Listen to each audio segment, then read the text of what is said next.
Syahadat dan baiat itu sesuatu yang nggak bisa dipisahin sejak zaman Nabi masih hidup.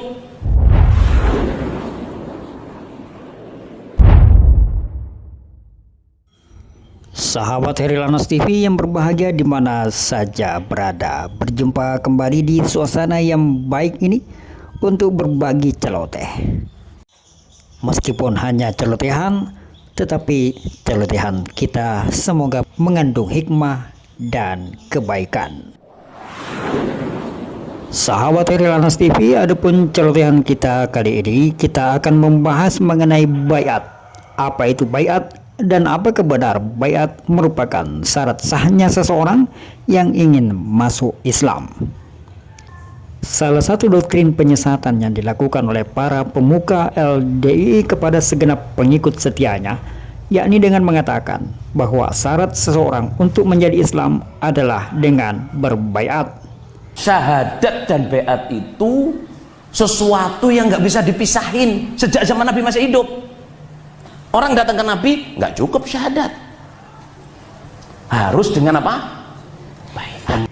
Baiat tidak boleh dipisahkan dengan syahadat, dan syahadat tidak dianggap sah apabila tidak berbaiat. Dengan doktrin itu, maka jemaat LDII berkeyakinan bahwa baiat sama kedudukannya dengan syahadat, bahkan lebih tinggi. Bahwa syahadat yang tidak disertai dengan baiat, maka tidak dianggap sah.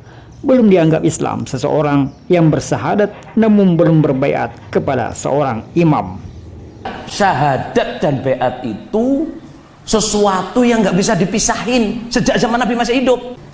Pemahaman itu semakin diperkuat dengan mengutip ayat-ayat dari Al-Quran dan dalil-dalil dari hadis yang membahas mengenai urgensi baiat. Seperti dalam surat Al-Fatah ayat 10 yang berbunyi, Innal ladzina yubayi'unaka innama yubayi'una Allah yadullahi fawqa aydihim faman nakasa fa innama yankusu ala nafsi faman awfa bima ahada alaihullah fasayutihi ajran azima. Yang artinya bahwasanya orang-orang yang berjanji setia kepada Muhammad, sesungguhnya mereka hanya berjanji setia kepada Allah. Tangan Allah di atas tangan mereka. Maka barang siapa yang melanggar janji, maka sesungguhnya dia melanggar atas janjinya sendiri. Dan barang siapa yang menepati janjinya kepada Allah, maka dia akan memberikan pahala yang besar.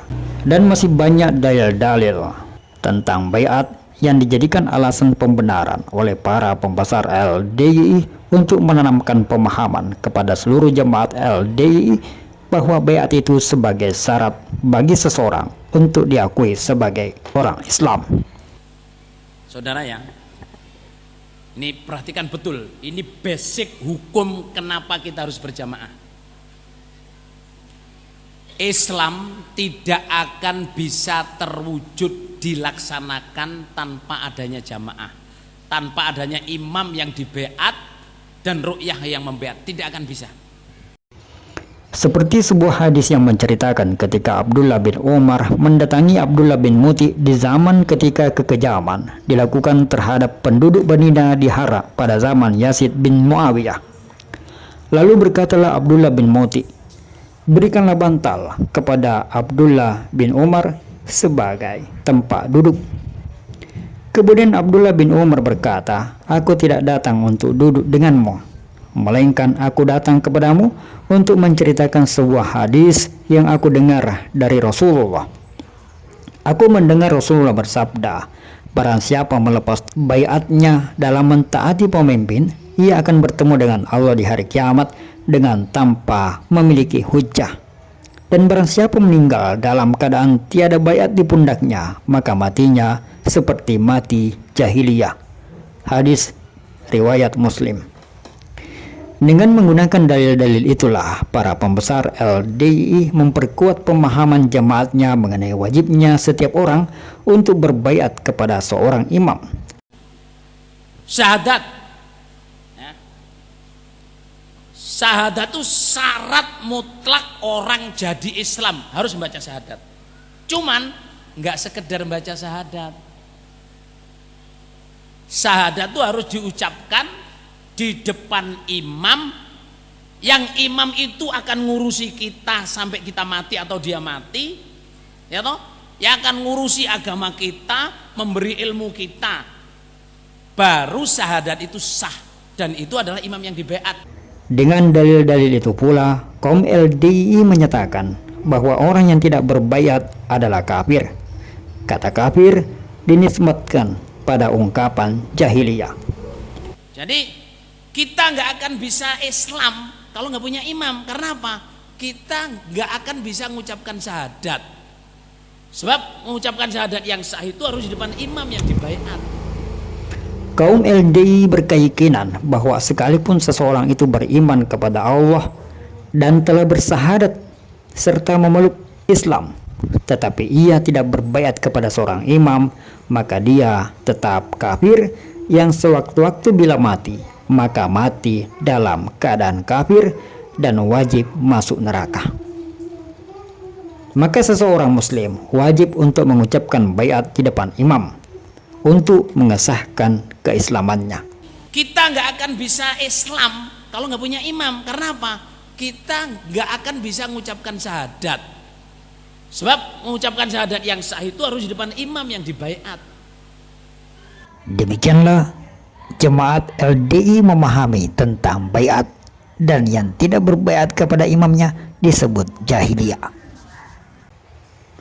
Istilah jahiliyah ini ditujukan kepada semua orang Islam yang belum berbaiat, yang hidupnya dinyatakan sebagai hidup yang haram. Seseorang Islam baru dikatakan benar-benar Islam dan halal hidupnya setelah berbaiat.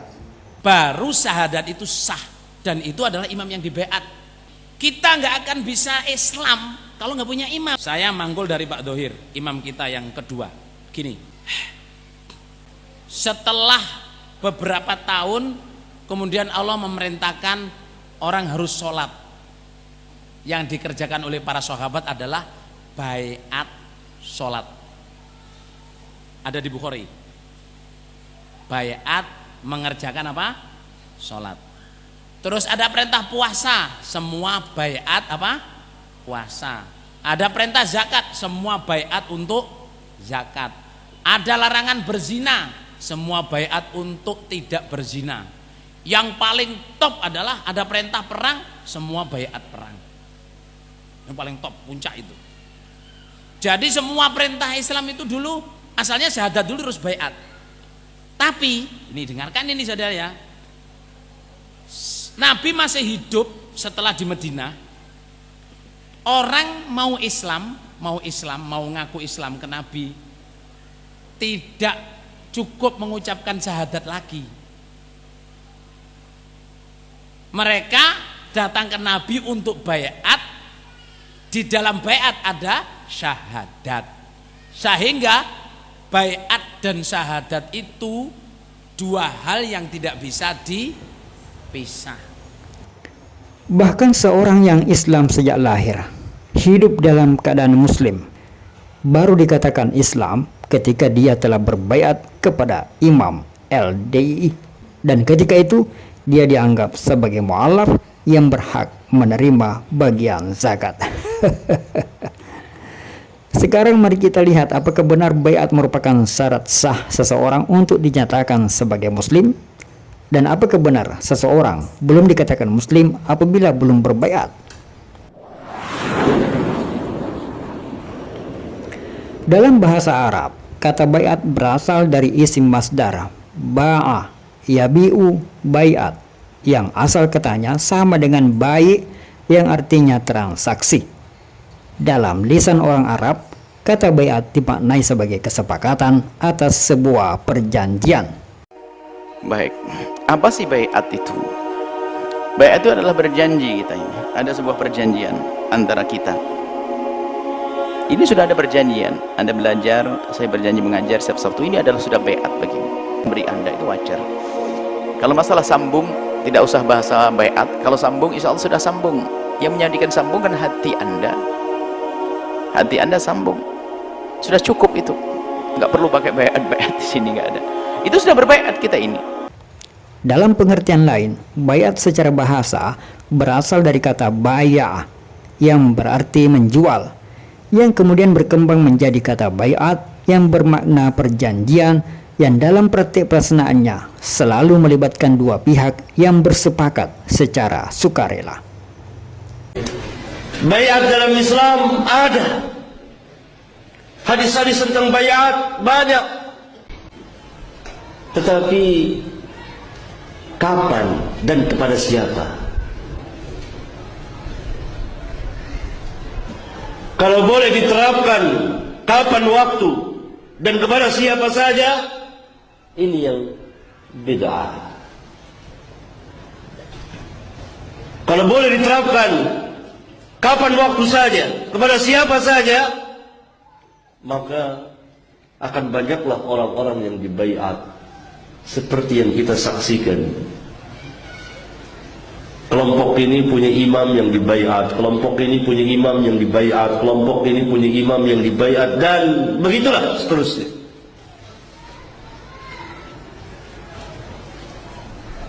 Jadi kapan?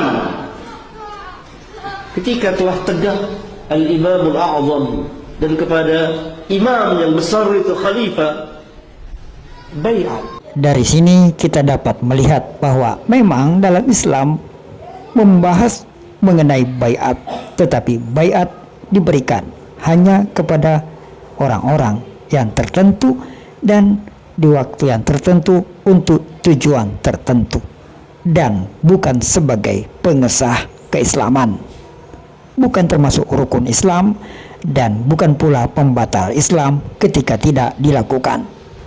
Bahkan ditegaskan, baiat bukan termasuk syarat sahnya Islam, karena syarat sahnya Islam adalah mengucapkan dua kalimat syahadat sebagai bentuk kesediaan diri untuk bertauhid kepada Allah dan mengakui Muhammad sebagai utusan Allah.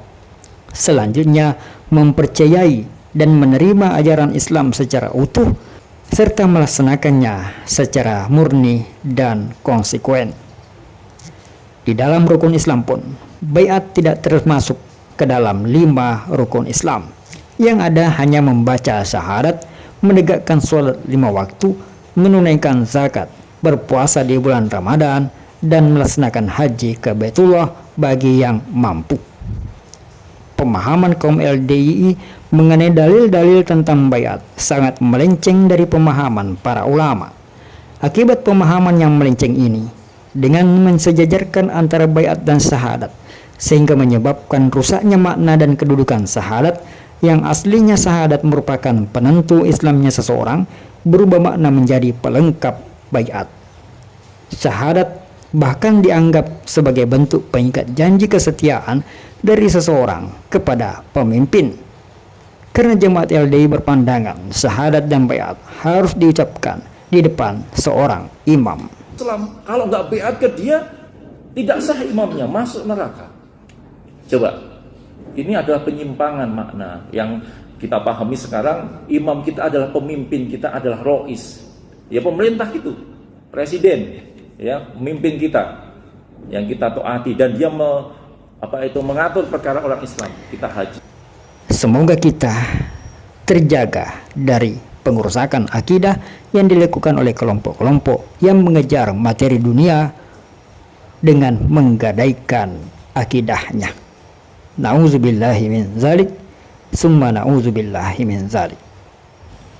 Sekian celotehan, dan sampai jumpa pada celotehan berikutnya.